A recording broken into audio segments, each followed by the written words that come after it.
Capital fund মানে opening asset minus liability.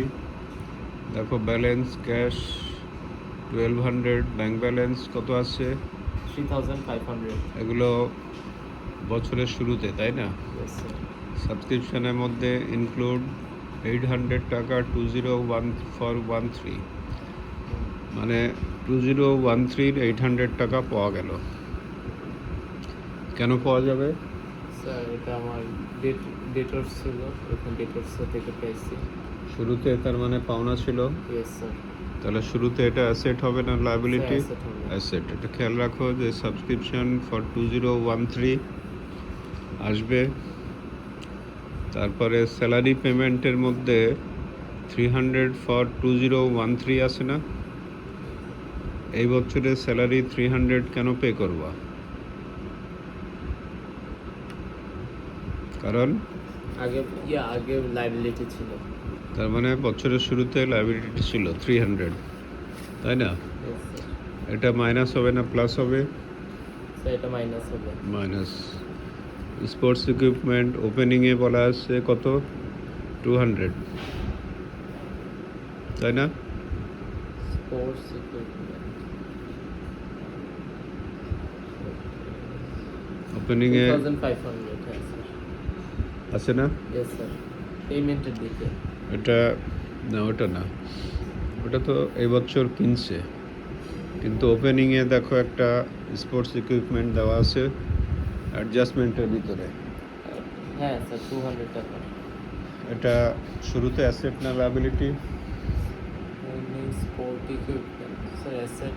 Asset. এভাবে আমাদের ওপেনিং অ্যাসেটগুলো দেখো, অঙ্ক যেখানে করা আছে এখানে cash balance, bank balance, sports equipment আর সাবস্ক্রিপশন ফর প্রিভিয়াস ইয়ারটা আরেকবার বুঝে নাও।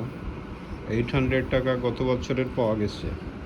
আর অ্যাডজাস্টমেন্ট 2তে দেখো বলা আছে আনকালেক্টেড সাবস্ক্রিপশন 200 ফর 2013, তার মানে 2013 এখনও 200 টাকা পাওয়া যায়নি। তাহলে বছরের শুরুতে টোটাল পাওনা ছিল কত?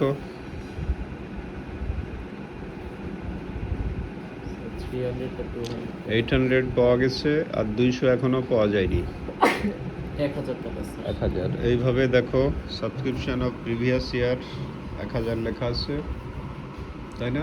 Yes sir. আর ওপেনিং লায়াবিলিটির মধ্যে এখানে কি কি দেখাচ্ছে? ওই যে unpaid salary of previous year 300 বলা আছে না ইয়েস স্যার। ওপেনিং লায়াবিলিটির মধ্যে? প্রভিডেন্ট ফান্ডটা কি যদি থাকে? এনি ফান্ড ইজ লায়াবিলিটি, সুতরাং কোথায় যাবে? ক্রেডিটে যাবে। তারপরে যে salary of previous year due, এটা প্লাস হবে না মাইনাস হবে? স্যার ডিও মাইনাস হবে স্যার। এইভাবে টোটাল ক্যাপিটাল ফান্ড কত বের হলো? Total capital fund sir asset থেকে লাইবিলিটি মাইনাস করবো। মাইনাস করে কত হলো? স্যার তখন আনসার হবে হচ্ছে 5600। এই এখন এখানে কোনো কোয়েশ্চেন থাকলে বলো। না স্যার এটাই কোশ্চেন। আইডেন্টিফিকেশন অফ প্রবলেম হয়েছিল, এছাড়া কোনো প্রবলেম নেই। এখন এরপরে বলছে previous statement of income and expenditure. Statement of income. ইনকামের মধ্যে সাবস্ক্রিপশন দেখো রিসিপ্টে আছে টোটাল কত টাকা? আচ্ছা তো কারেন্ট ইয়ারের ইনকাম মাইনাস কারেন্ট ইয়ারের এক্সপেন্স এটা করে দেন। এখানে সাবস্ক্রিপশন টোটাল রিসিভ দিস ইয়ার কত আছে? 7500 না? Yes sir. এর মধ্যে উপরে 800 টাকা গত বছরের, তাহলে এটা প্লাস হবে না মাইনাস হবে? কারণ এখানে শুধু কারেন্ট ইয়ারের ইনকাম লেখা যাবে। সব মাইনাস করে দিবেন। Very good. এটা 800 মাইনাস আবার 500 ফর নেক্সট ইয়ার আছে না? এটা কি করব? কারেন্ট ইয়ারের হবে তো নেক্সট খালি যেহেতু কারেন্ট ইয়ারে হবে 500 ফর নেক্সট ইয়ার যেহেতু বলা আছে, এটাও মাইনাস হবে। আর অ্যাডজাস্টমেন্টের মধ্যে দেখো সাবস্ক্রিপশনের ব্যাপারে যেটা বলা আছে যে আনকালেক্টেড সাবস্ক্রিপশন 200 ফর 2013, এটা কি ইনকামে দেখানো যাবে? মানে গত বছরের এখনও 200 টাকা পাওয়া যায়নি, এটা কি ইনকামে স্যার, দেখানো যাবে? না স্যার, এটা আগের বছর। ইনকামে দেখানো যাবে না। আর 1300 ফর 2014, এটা 2014-এরই অঙ্ক, হুম, এই- এটা স্যার আসবে। এটা প্লাস হবে। সাবস্ক্রিপশন যখন ইনকাম লিখবা তখন প্লাস হবে। এটা প্লাস হবে। এন্ট্রেন্স ফি, এটা নর্মালি সারা বছর ধরে পাবলিক ভর্তি হয়, তাই না? Yes, sir. ক্লাবে ভর্তি হতে পারে, তখন এটা নর্মাল ইনকাম, এই জন্য এটাও ইনকামে দেখানো যাবে। এন্ট্রেন্স ফি, ডোনেশনের ব্যাপারে দেখো কি বলা আছে, লাস্ট অ্যাডজাস্টমেন্ট দেখো, make a sports development fund by using half of donation and consider other half as revenue income. বলছে ডোনেশনের অর্ধেক দিয়ে একটা ফান্ড গঠন করো। খেয়াল রাখবা যে কোনো ফান্ডই লাইবিলিটি। তুমি এলাকায় একটা ফান্ড করলা যে তোমার এখন যারা নিম্নাঞ্চলে ডুবে গেছে অবস্থায়, বাড়িঘরে পানি উঠছে, তাদের সাহায্য করবে। এখন এই টাকা যার কাছে জমা থাকবে কালেকশন করার পর, তার কি এটা অ্যাসেট না লাইবিলিটি? Sir, liability. লাইবিলিটি। সেই হিসাবে মনে রাখবা যে ক্যাশ ফান্ড ছাড়া যত ফান্ড আছে সব লাইবিলিটি।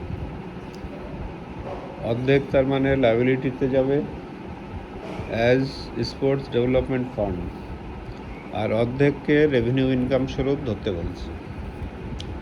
তাহলে অর্ধেক ডোনেশনের ইনকামে যাবে। এবার দেখো ইনকাম ফ্রম টুর্নামেন্ট, এটাও নর্মাল ইনকাম।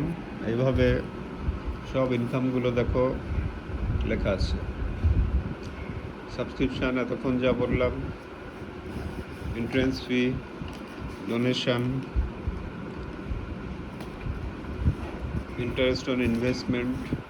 ইন্টারেস্ট অন ইনভেস্টমেন্টটা বুঝো, Interest-এর উপর যা investment, আর কি, হুম। invest-এর উপর যা বছরের interest পেয়েছে। বছরের শুরুতে কোনো ইনভেস্টমেন্ট ছিল না, Yes, sir. পরে যে তারা দেখো 17-2014-এ 10% ইনভেস্ট করছে। 2000 টাকা। তাহলে 10% ইনভেস্ট করলে এখানে কত টাকা ইন্টারেস্ট পাওয়া যাবে, কত দিনের? স্যার, এটা হচ্ছে 7 মাস। 7 মাস না, এগুলো সবসময় হাতে গুনবা। 5 মাসের স্যার। সবসময় 7 মাসে ঢুকেছে। সবসময় 7 থেকে 12 পর্যন্ত হাতে গুনবা। 7 থেকে 12 হাতে গুনো।